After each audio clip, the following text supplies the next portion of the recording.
Hallelujah, hallelujah. Hallelujah, hallelujah. Ndabashuhuje mu izina ry'Umwami wacu Yesu. I greet you in the name of our Lord Jesus Tubaha ikaze kuri Awakening Revival Mobile TV. and welcome you to Awakening Revival Mobile TV. Imana ibahe umugisha. May God bless. Kadusenge. Let's pray. Data mu izina rya Yesu. Father, in the name of Jesus, Tuguhaye icyubahiro. we honor you. Tugushimiye umunsi mwiza We uduhaye. thank you for a good day you've given us. Tugushimiye ubwoko bwawe ugiye kuvugana nabwo. We thank you for your people whom you're going to talk to. Tugushimiye ugiye kuvugana natwe ijambo rihindura ubuzima bwacu. We thank you because you're going to talk to us a word which is going to change our lives. Turagushima kubw'umwuka wera waduhaye. We thank you for the Holy Spirit you gave us. Turamusaba ngo ahishure ijambo ryawe. We ask him for revealing your word. Kandi ijambo ritambuka abarwayi bakira bose babohoke. As your word is passing, may sick people be healed and all them be set free. Abaryumva bose bagubwe May neza. all who are listening to it Haba may mu be Rwanda cyangwa mu mahanga either yose. in Rwanda or in all nations. Aho uryumva wese ari, Wherever a listener is, umusozi wari imbere ye ukurwemo. may a mountain before him be removed. Ikibazo cyari imbere ye gikurwemo. May a problem ahead of him be removed. Kunyura mu mbaraga z'umwuka wera. Through the Spirit of the Holy Spirit. Kunyura mu mavuta y'umwuka wera. Through the anointing of the Holy Mu Spirit. izina risumba ayandi mazina. In the name above other names. Ya Yesu Kristo w'i Nazareti. Of Jesus of Nazareth. Amen. Amen. Amen. Turi mu gitabo hano cya Yesaya ibice 58. We are here in the book of Isaiah chapter 58. Turatangira n'umurongo waho wa gatatu. So we start from verse 3. Yesaya 58. Isaiah 58 umurongo wa gatatu. verse 3. Ndetse barabaza bati, mbese igituma twiyiriza ubusa ntubyiteho niki? Niki gituma twibabaza ukabyirengagiza? Mbiterwa nuko umunsi wanyu wo kwiyiriza ubusa muba mubonye uko mwinezeza ubwanyu, mukagirira nabi abakozi banyu bose. Umurongo waho wa 4. Dore icyo mwiyiririza ubusa ni ugutongana no kujya impaka no gukubitana ibipfunsi by'abanyarugomo. Kuri ubu ntimukiyiriza ubusa uko bikwiriye, byatuma ijwi ryanyu ryumvikana mu ijuru. Umurongo waho wa 5. Dore icyo mwiyiririza ubusa ni ugutongana no kujya impaka no gukubitana ibipfunsi by'abanyarugomo. Kuri ubu ntimukiyiriza ubusa uko bikwiriye, byatuma ijwi ryanyu ryumvikana mu ijuru. Nasubiyemo umurongo wa 5. Ugira ngo kwiyiriza ubusa nshima kumeze gutyo? Mbese ni umunsi umuntu yibabarizamo akubika umutwe nk'umuberanya, akisasira ibigunira, akaryama mu ivu? Ibyo ni byo wita kwiyiriza ubusa n'umunsi Uwiteka yishimira?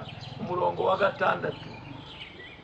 Ahubwo kwiyiriza ubusa nshima nuko mwajya mubohora abantu ingoyi z'urugomo, mugahambura imigozi y'uburetwa, mukarenganura abarengana, kandi mugaca iby'agahato byose. Umurongo wa 7. Kandi ukarekura ugatanga ibyo kurya byawe, ukababarira abashonji, ukazana abakene bameneshejwe, ukabashyira mu nzu yawe. Wabona uwambaye ubusa ukamwambika, ntiwirengagize bene wanyu. Amen. Now let's read in Isaiah chapter 58 from verse 3. Verse 3. Why have we fasted, and they say, and you have not seen it? Why have you humbled ourselves, and they have not noticed? Yet on the day of your fasting, you do as you please yourselves and exploit all the workers. Verse 4. Your fasting ends in quarreling and striking each other with wicked feast. You cannot fast as you do today and expect your voice to be heard on high. Verse 5. Is this the kind of fast that I have chosen? Only the day for the man to be humble himself. Is it only for bowing one head like a reed or lying on the sackcloth and ashes? Is that what you call fasting? A day acceptable to the Lord? 6. Is not this kind of fasting I have chosen, to loose the chains of injustice, untie the cords of the yoke, to set the oppressed free, and break every yoke? Verse 7. Is it not to share your food with the hungry, and provide poor wanderer with shelter, when you see naked, to clothe them, and not to turn away from your own flesh and blood? Hallelujah. Hallelujah. Ndagira ngo tuvuge kuri iri jambo. So I want us to talk about this word. Nise ngo gusenga ntabwo gukura amahame y'Imana. And have called it, have given its heading, praying does not remove the principles of God. Cyangwa ntabwo gukuraho amategeko y'Imana. It can't remove the principles of God.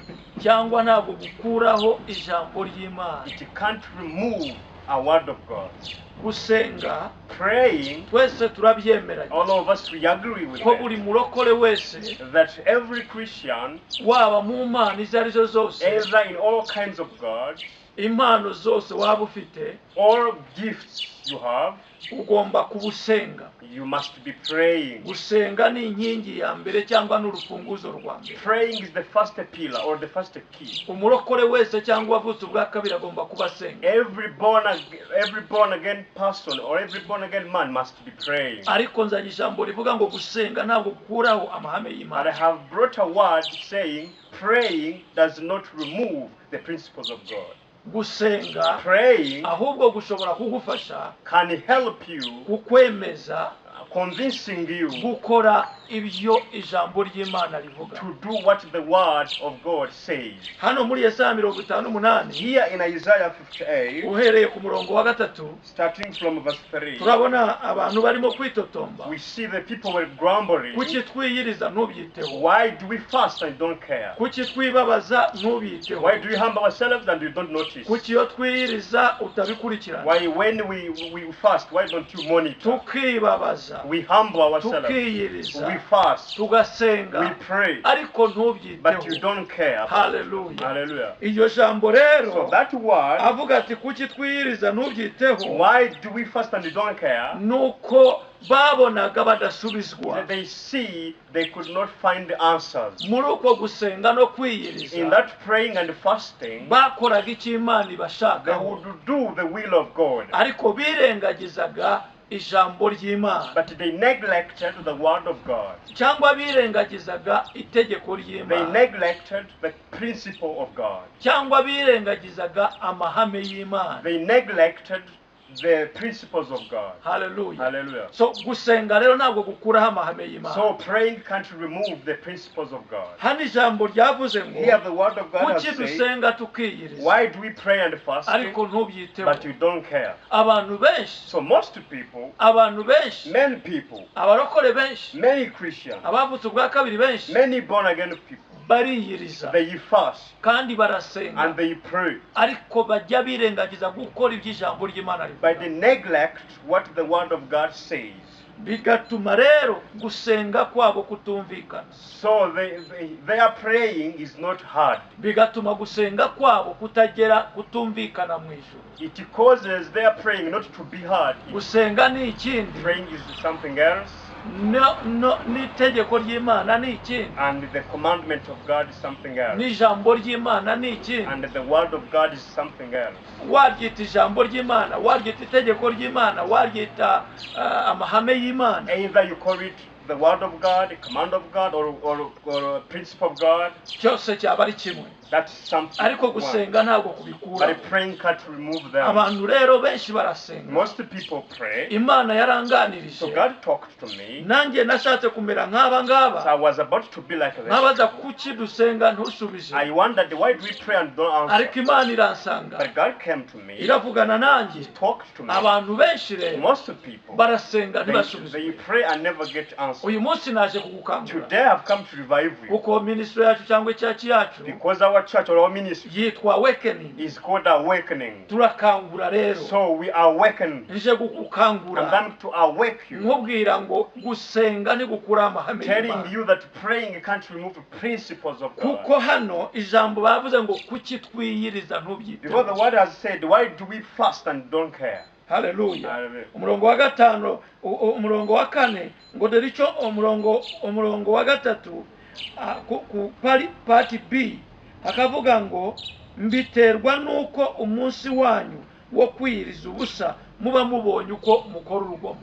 Here on verse 3 part B, the word of God says, it is because on the day of your fasting you do it as exploit. Nibwo mukora urugomo. That's why you the day of exploitation. Nibwo mukubitana ibipfunsi. You just strike each other. Nibwo mutongana. You just quarrel each other. Nibwo mutongana murwana. You quarrel, you fight each other. Abantu. And then you give people. Arabaza ngo ibyo nibyo mwita kwiyiriza ubusa. Is it that one you call fasting? Mukubika imitwe nk'ababeranya. You just put your head down. Noneho mukitera ivu. And you just put ashes on it. Ibyo nibyo mutekereza ko ari ukwiyiriza. Is that what you think is fasting? Hallelujah. Hallelujah. Dore icyo mwiyiririza ubusa. See what you are fasting for. Nukujya impaka. Is quarreling. Ntabwo ari byiza kujya impaka. It's better quarreling. Niba wahisemo kwiyiriza. If you have chosen fasting. Niba wahisemo gusenga. If you have chosen praying. Hari aya magambo ugomba kumenya. There are the words that you should know. Hari telefone ugomba kuzimya. There is a phone that you have to turn off. Ugomba kwirinda impaka n'abantu. You have to avoid yourself from quarrels. Ugomba kwirinda gutongana. You have to avoid from quarrels. Abo bana nabo babohore.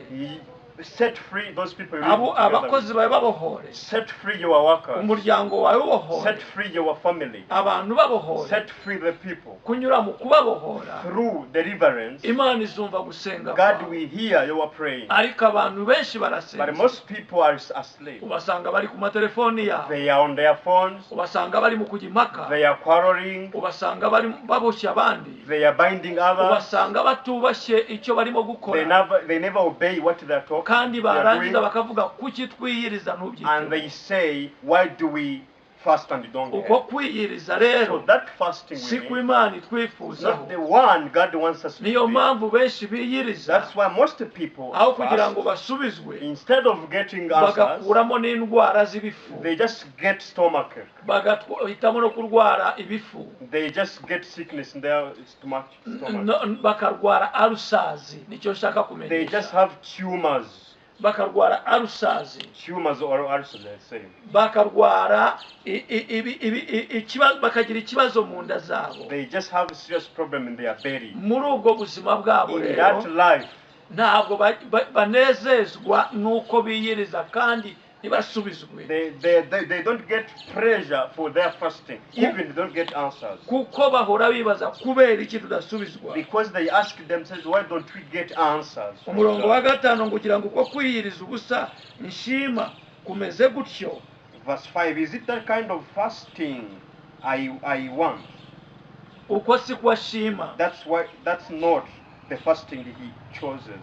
N'umunsi Uwiteka yishimira. Only the day God wishes to. Umurongo wa gatandatu. On verse 6. Ahubwo kwiyiriza ubusa nshima ko mujya mubohora abantu ingoyi z'urugomo mugahambura imigozi y'uburetwa mukarenganura abarengana kandi mugaca iby'agahato byose. On verse 6, that kind of fasting I like is when you have loosen the chains of injustice and tie the cords of the yoke and set the oppressed free and break every yoke. Mukarenganura abarengana. You just set oppressed free. mugaca agahato. You break the slavery. the Hallelujah. yoke. Hallelujah. Abantu mukababohora And then you set free all people. kuko nawe uri imbere y'Imana, Because you are before God. kuko nawe uri imbere y'Imana, You are before God. kuko nawe urimo Even gusenga you are praying. kandi urashaka ko Imana ikubohora And you want God to set you free. kandi urashaka Imana ikugirira You neza want God to serve you kandi well. urashaka Imana iguhindurira You want amateka. God to change your history. Nubwo ubishaka rero Even if you want it. nawe niko ukwiriye kubikorera That's how abantu. you need to do for others. Haleluya. Hallelujah. Nawe niko ukwiriye That's kubikorera how abantu. you need to do for Niyo others. mpamvu Matayo That's karindwi why Matthew 7, umurongo wa 12, verse 12, Matayo ibice birindwi Matthew 7, umurongo wa 12, verse 12.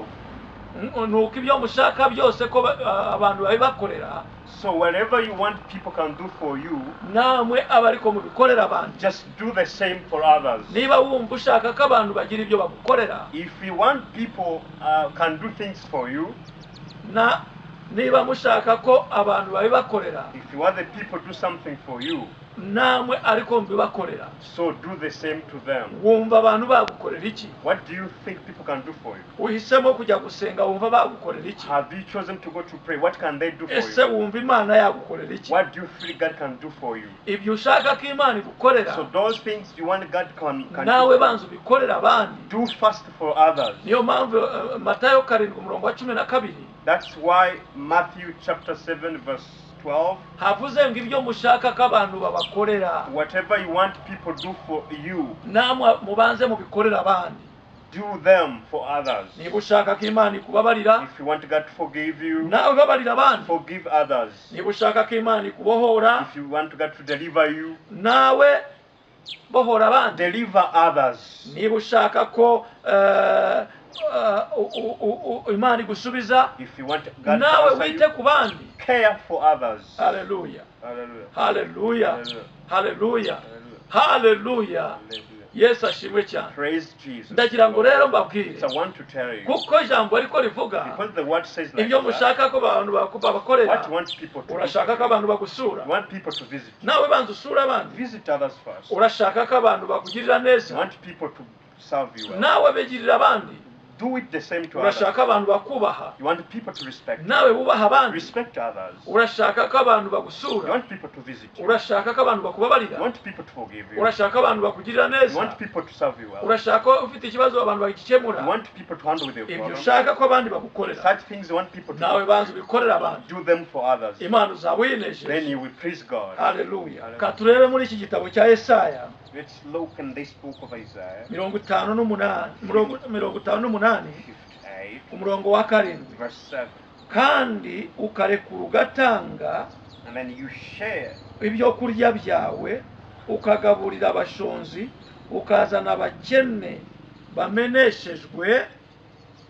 now to share food with the hungry and to provide to a wanderer with shelter. Kurekura ugatanga, You give out. kurekura You give out. You release and give. ugatanga, Then you give.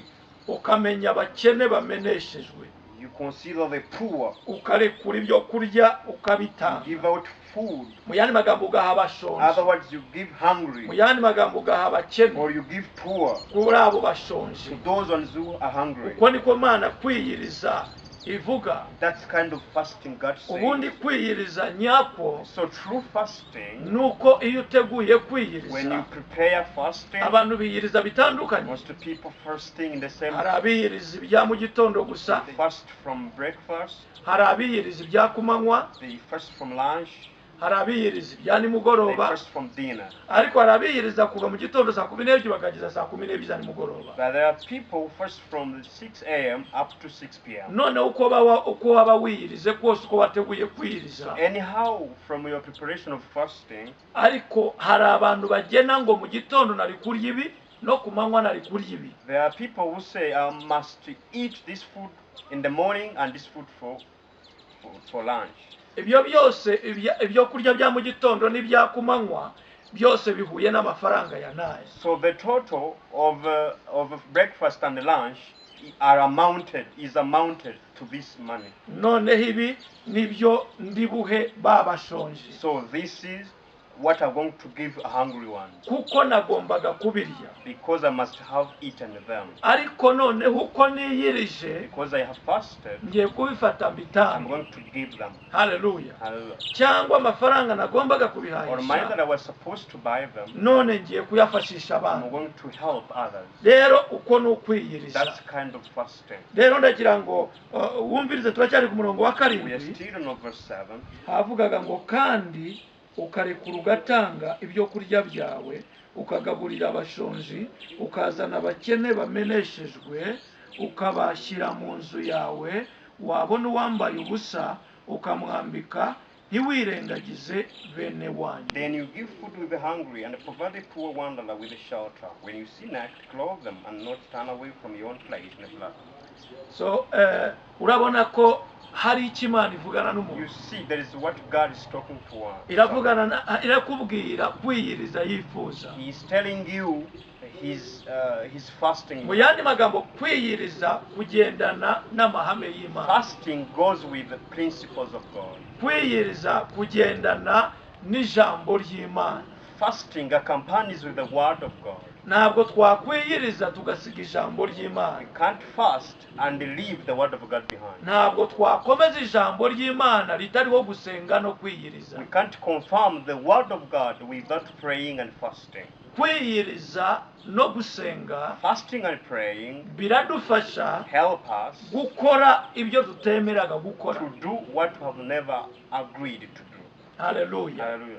Rero niba wumva utashoboraga kurekura, So if you could not give out, wowe ukavuga ngo jyewe you nzasenga say I will pray, ariko sinzigera ndekura, but I will never give or release. sinzigera I ntanga, will never give. abakene sinzigera I will mbitaho, never care for poor. ushonje ntubimbwire. If you are hungry, don't tell me. Ibyo bisobanuye ko urimo kwiyiriza no gusenga, yego, Meaning that you are fasting and praying for sure. ariko hari icyo utari bubone kuko wirengagije amahame But y'Imana. there's something you will never see because you have never respected the commandments Ariko hari of icyo God. utari bugereho kuko wirengagije amahame It is y'Imana. what we never achieve because you neglected the principles of God. Gusenga ntabwo gukura amahame y'Imana, So praying can't remove the principles of God. ariko kurakwemeza ugakora amahame But y'Imana. it confirms you to do the principles of God. Utemeraga kubikora urabikora, You never accepted to do so, but you do so. ubifashijwemo n'umwuka wera By w'Imana help with the Holy Spirit of God. wagusanze hariya mu masengesho wari Who urimo. found it there in the prayers you well. Haleluya. Hallelujah. Umviriza umurongo wa 8. Here, the verse 8. Maze umucyo wawe uzaherako utambike nk'umuseke, ubukire bwawe buzatoha vuba, gukiranuka kwawe kuzakujya imbere, kandi icyubahiro cy'Uwiteka kizaba kigushoreye. Then the Hallelujah. your light will break forth like the dawn, and your healing will quickly appear. Then your righteousness will go before you, and the glory of the Lord will be your rear guard. Urumvise umurongo wa 8? Have you heard this verse 8? Wumvise umurongo wa 8? Have you listened to this verse 8? Uyu murongo wa 8 This verse 8 urakubwira ibyo uzabona. tells you what you will see, Bisobanuye ngo meaning wakwiyiriza whether you fast, umucyo w'Imana ntubone, you never see the light of God. umucyo ntugutambikire, You never see the light before you. kandi wiyirije uragwa And nasenga. you are fasting and praying. Ariko nukora amahame y'Imana, As you do the principles of ngo God. maze rero umucyo wawe uzaherako utambike nk'umuseke, ubukire bwawe buzatoha vuba, gukiranuka kwawe kuzakujya imbere, kandi icyubahiro cy'Uwiteka kizaba kigushoreye. Isaiah 58 verse 8. Then your light will break forth like dawn, and your wealth will quickly appear. Then your righteousness will go before you, and the glory of the Lord will be your rear guard. Ibyanditswe biravuze ngo The scriptures have said, nukora ariya mahame y'Imana, as you do those principles of God, nusenga as you pray ukiyiriza and you fast, ugakora ya mahame and y'Imana, you do principles of God, haleluya, hallelujah, bizatuma umucyo wawe ugutambikira nk'umuseke, your light will break forth like dawn. ubukire bwawe buzatoha, Your wealth will come quickly appear. gukiranuka kwawe Your righteousness kuzahita kugaragara, will appear. icyubahiro The cy'Uwiteka glory of the Lord kizagushorera. will rear you. Ibyo bizaterwa It will depend nuko wiyirije on how you fast ugasenga and pray ugakora amahame and you y'Imana. do principles of God. Nukora amahame y'Imana, As you do principles of God, ibyo byose tuvuze all bizakugaragaraho. things we have said will appear. Ndagira ngo already. mvugane I nawe, want to talk to you, inshuti yanjye unteze amatwi, my listener, inshuti yanjye unkurikira. my friend who is a Ndagira follower. ngo mvugane I nawe. want to talk to you. Iyi Mana ureba This God you see ikurikira ijambo ryayo, follows His word. ireberera ijambo He ryayo. oversees His word. Niba ireberera ijambo If He ryayo, oversees His word, ntushobora you kuryirengagiza. can't ignore that. Haleluya, Hallelujah. haleluya. Hallelujah.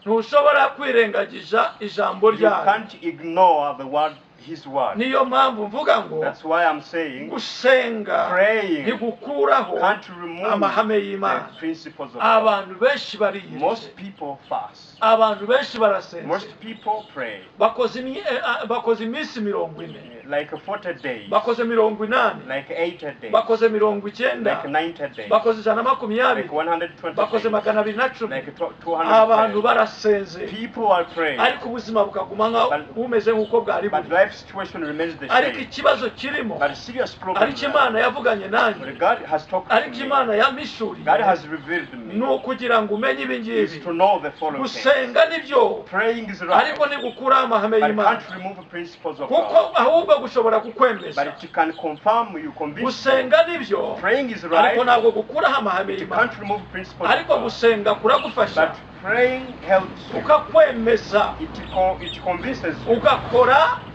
ibyo wangaga gukora, Then you do what you want. You neglect it. ugakora ibyo utemeraga gukora.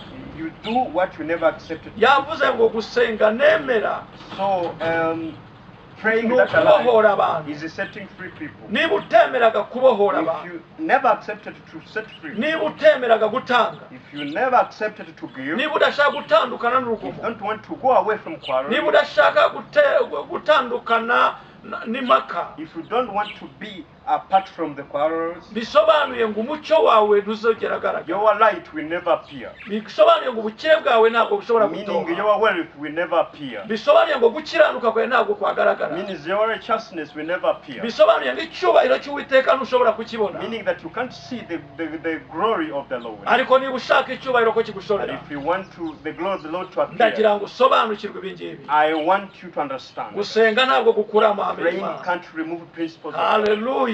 Hallelujah. Gusenga ntabwo gukura amahame Praying y'Imana. can't remove principles of God. Ndagira ngo usengane I nawe. want to pray with you. Wowe uri aho ngaho uri, Wherever you are, ufite ibibazo nk'ibyo twabonye muri Yesaya 58:3. with the problems that we have seen in Isaiah 58, Ibice 58 umurongo wa 3. verse 3. Ndagira ngo turebere hamwe. Let's see together. Nawe ushobora kuba ufite ibibazo nk'ibyo, Maybe you have the same problems. nawe ushobora kuba ukora nk'ibyo, Maybe you do like those ariko things. ndagusaba But I asked ngo you umenye iki ngiki, to know this. ko gusenga ari ikindi, Praying is something else. kwiyiriza no gusenga ni ikindi, Praying and fasting ariko is amahame something y'Imana, Imana ireberera ijambo else. Are ryayo. the principles of God. God oversees His word. Iyi ni constitution Imana This yaduhaye. is a constitution God gave Niba us. ari constitution tugomba So if kuyubahiriza. it is a constitution, we have to Ni follow. itegeko nshinga Imana It's a yaduhaye, constitution that God gave us. tugomba gukurikiza. We have to follow it. Ndashaka gusengana I nawe. want to pray with Uhora you. uvuga ngo urasenga ariko When ntusubizwa. you say you pray but you never get answered. Wasengewe n'abantu batandukanye Most benshi. people prayed for you. Data mu izina rya Father, in Yesu, the name of Jesus, ndasengera aba bantu I bose pray for all these people. mu Rwanda, bari mu Rwanda no mu In mahanga yose. Rwanda and the nations, Nsengeye abantu bose, I pray for all people. abari hano mu Rwanda, Those people are in abari Rwanda, mu mahanga in atandukanye, all different nations. abari gukurikira ubutumwa, Those people are following this message. bagikurikira ubutumwa. As they follow this message, Imbaraga- power of creating, Imbaraga zawe zibohora, power of delivering, imbaraga zawe zikiza, power of healing, imbaraga zawe zizana kwizera. power of providing Iri faith. jambo rizane kwizera muri bo. May your power provide peace upon them. Ijambo ryawe rimenagura iyo mitima May your y'amabuye power break those who hearts like stones. mu izina rya In Yesu. Jesus' name. Bagira imitima y'inyama, May them have bashobore kubahiriza ijambo May ryawe them follow your mu word. mbaraga In the z'umwuka power we. of the Holy Spirit. Imana ikiza, God of healing. Imana ibohora, God of ubohora aba deliverance. bene data, Deliver my bohora brethren. ababoshye, Deliver the bound ones. kiza abarwayi. Heal the sick. Turashaka kubona umucyo I wawe, want to see your light. turashaka kubona umucyo We wawe want to see your light. utambike nk'umuseke.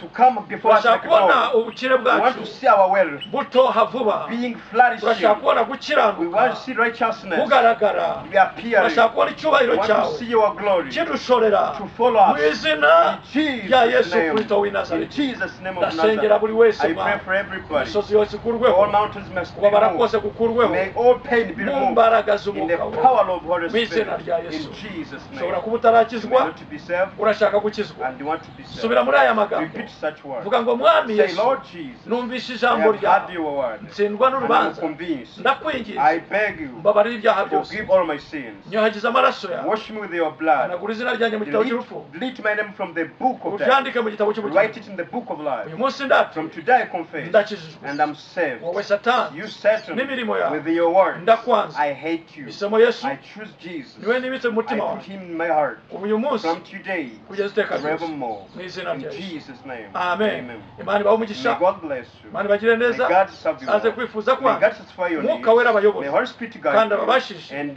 may enable you. kandi abatsindishirize May He overcome for mu you. izina rya In Yesu Jesus' name. haleluya Hallelujah. haleluya Hallelujah. shalom Shalom. Shalom.